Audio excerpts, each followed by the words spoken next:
lang kasing lupit, huwag kang pumikit. Baka managinip at biglang mabuwang sa bilis ng aming mga bibig. Ako'y pinanganak ang nanay ko. Huwag kang umipal dahil tama ako. Huwag tumawa kung bungi ka. Ngumiti ka na lang ng kay ganda-ganda. Huwag kang dumilat, huwag kang pumikit. Mamili ka kung ano ang gusto mo, dahil wala akong pakialam sa'yo. Ako si gwapo na medyo macho, kaya naman ako ay nakabuntis agad. Mga pangarap ay biglang naglaho. Di kasi nakatiis, butas pilit na pinapasok. Kaya biglang natupok na parang apoy ang pagliyab sa galit ng mga magulang na nagmamahal sa'kin na hindi ko sinunod. Kaya ngayon nagsisisi at pilit bumabawi.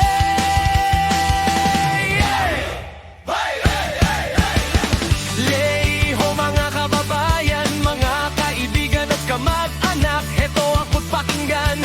Sa oras na to, ako ang masusunod. Ilabas ang gitara, ako'y tutugtog, makinig at makisaya. Tayong lahat magsasaya. Bigyan niyo ako ng lapis at papel. Isusulat at ikakanta. Ako'y mag-aalay ng napapagay para sa inyo. Siguradong kayo'y tatayo at magpapalakpakan at magsasayawan. Ako na ang gumawa, ako pa ang kakanta.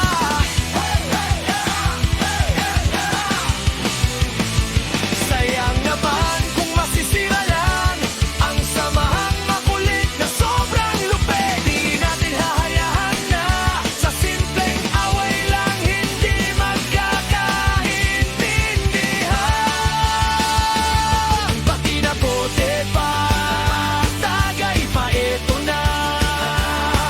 Magsaya lang, magsayaw lang. Sama-sama nga awit, sama-samang magrakrakan, samahang matibay sa kakulitan. Hindi papigil at walang lagan, itaga mo yan sa bato.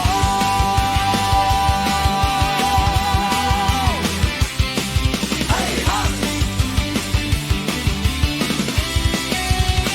Huwag ka nang mangabang, hari ka nga ng yabang. Baka gusto mo lahat ng mga ginawa mo. Ako ang kakanta, mas maganda na